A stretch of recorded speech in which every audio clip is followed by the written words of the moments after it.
नमस्कार फरीदाबाद, मैं सौरभ भारद्वाज और हम लोग पहुंचे हैं आज विप्र फाउंडेशन की जिला कार्यकारिणी की बैठक में और प्रदेश अध्यक्ष यहां पहुंचे हैं, कुलदीप वशिष्ठ जी यहां पहुंचे हैं। बात करेंगे उनसे, जानने की कोशिश करेंगे क्या एजेंडा रहा। आज बड़ी तादाद में ब्राह्मण पूरे जिले से जुटे हैं आज यहाँ। आज भाई साहब हमने यहाँ पर हमारी फरीदाबाद की कार्यकारिणी के गठन के लिए ये बैठक हमारे जिलाध्यक्ष संजय वशिष्ठ जी ने बुलाई थी और उसी के संदर्भ में इस बैठक का आयोजन किया गया था।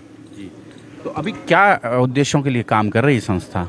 मैं सर विप्र फाउंडेशन का मैं पहले आपको बताता हूँ, ये 15 साल पहले इसका गठन हुआ था। 20 तारीख को हमारे 15 साल कंप्लीट हो रहे हैं और हमारे संस्थापक संयोजक माननीय सुशील ओझा जी ने, कलकत्ता से हैं वो, उन्होंने इसका लोगों के साथ मिल के पूरे देश के दौरे करके 540 जिलों के पर्सनल दौरे करके उन्होंने सोचा कि एक ऐसा वैश्विक संगठन होना चाहिए ब्राह्मणों का जो एक मंच से ब्राह्मणों की आवाज़ उठा सके।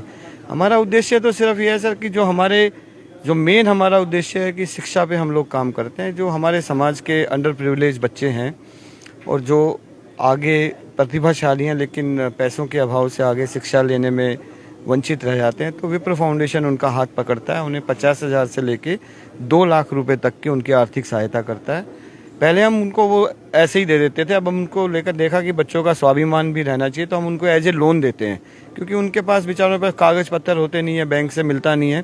तो जब वो कमाने लगते हैं, जब वो सक्षम हो जाते हैं, तो वो पैसा संस्था को वापस करते हैं। आपकी जानकारी के लिए बता दूं, पूरे देश में हम 285 बच्चों को, ये हमारी वेबसाइट पे सारा ऑन रिकॉर्ड है, बच्चों को ये आर्थिक सहायता हायर एजुकेशन के लिए दे चुके हैं, जिसमें बच्चे chartered accountant, engineer, even pilot तक बच्चे बन चुके हैं हमारे समाज के साथ। तो इस लेवल पे विप्र फाउंडेशन काम करता है सर। कुलदीप जी, आमतौर पर ये मांग उठती रही है हरियाणा में तो खास तौर से कि जितनी उनकी संख्या है उसके अनुपात में राजनीतिक हिस्सेदारी नहीं मिलती है। वैसे तो भाई साहब विप्र फाउंडेशन राजनीतिक मंच नहीं है, लेकिन राजनीति की बात करे बिना काम भी नहीं चलता है।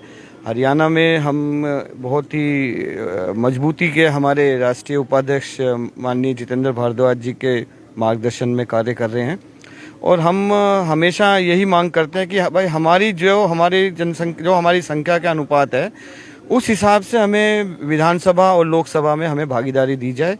ये हमारी बहुत पुरजोर मांग है, क्योंकि अभी हमारे को वो भागीदारी मिल नहीं रही है।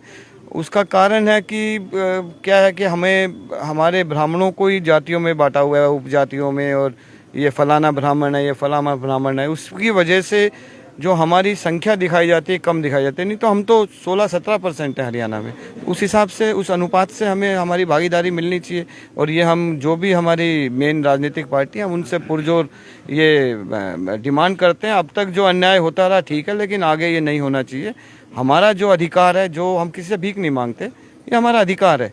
हमारी संख्या के अनुसार से, उसी अनुपात से हमारे को विधानसभा और लोकसभा में हमारा प्रतिनिधित्व दिया जाए, राजनीतिक हिस्सेदारी मिले। अभी आगामी योजनाएं क्या हैं खासतौर से हरियाणा में? आगामी भाई साहब हमारे अभी 13-14 जिलों में हमारी कार्यकारिणी का गठन हो चुका है और बहुत शानदार काम कर रही हैं। अभी पीछे हमने भगवान परशुराम जी की रथ यात्रा पूरे देश से निकाली थी, जो कि कांजीवरम से शुरू होकर और जयपुर में समाप्त हुई। और हमारे हरियाणा के उसमें 6 जिले कवर हुए थे। हजारों लोगों ने उसमें पार्टिसिपेट किया और हमारे यहाँ पर सभी राजनीतिक विचारधारा के लोग विप्र फाउंडेशन से जुड़े हुए हैं, पूरे देश से जुड़े हुए हैं। राजनीतिक विचारधाराओं से जुड़े हुए हैं लोग। संजय जी हमारे साथ हैं, जिलाध्यक्ष हैं। संजय जी, फरीदाबाद में कार्यकारिणी का स्वरूप कैसा रहेगा? फरीदाबाद में जी कार्यकारिणी का रूप जो है, हमारा जो संगठन है उस संगठन की, उससे आपने देख ही लिया होगा, अभी तो ये हमारी पहली बैठक ही है, हम तो इसमें ना के बराबर हुए। बाकी भगवान परशुराम की कृपा रही तो अच्छा ही रहेगा, बहुत अच्छा ही रहेगा। जी बालकृष्ण जी हमारे साथ हैं। जी नमस्कार जी। देखिए, आज जो हमारे यहाँ प्रोग्राम हुआ है, बहुत अच्छा, बहुत भव्य प्रोग्राम हुआ है और हमारे कुलदीप वशिष्ठ जी उसमें हमारे प्रदेश अध्यक्ष आए हुए हैं। हमारे संजय वशिष्ठ जी यहाँ से अध्यक्ष हैं और उनके तमाम जो साथ आए हुए हैं उनका हम यहाँ पर पधारने पर धन्यवाद करते हैं और आगे हम इसको काफ़ी ऊंचाइयों पर ले जाने की कोशिश करेंगे। और जो हमारा ये विप्र फाउंडेशन है, ये जो हमारा वर्ग है, जाति है हमारी, ये बिछड़ी हुई है, तो इसको हम संगठित करेंगे और जो हमारे बच्चे हैं राह से भटक चुके हैं उनको हम, कोई गंदी लत है तो उसको दूर करने की कोशिश करेंगे और अपने भाइयों के सहयोग से इसको तमाम ऊंचाइयों से ऊपर लेकर के जाएंगे। और हम सरकार से भी कहना चाहेंगे कि भी हमें हर एक तरह की हेल्प की जाए और जो हमारा अधिकार है वो हमारे और हमारे बच्चों को मिलना चाहिए। एक चीज़ और मैं आपको भाई साहब बताना चाहूँगा, हमारे युवा हमारी जो प्रकोष्ठ है उसका प्रदेश अध्यक्ष भी फरीदाबाद से ही हैं। हमारे निर्वाण आनंद अत्री जी हमारे जो हैं वो प्रदेश के युवा प्रकोष्ठ के अध्यक्ष हैं, और हमारे उमेश कौशिक जी जो हमारे वो प्रदेश के महामंत्री हैं, वो भी फरीदाबाद से ही हैं। तो फरीदाबाद पे हमारा बहुत ज़्यादा फोकस है। और फरीदाबाद वैसे भी बड़ा ज़िला है और निश्चित रूप से महत्वपूर्ण जिम्मेदारियां इस ज़िले पर होनी ही चाहिए जी। तो इसीलिए हमने उसी सब को विचार करते हुए अब हमारे युवा टीम के जो 2 शीर्ष पद हैं वो भी फरीदाबाद को दिए हैं।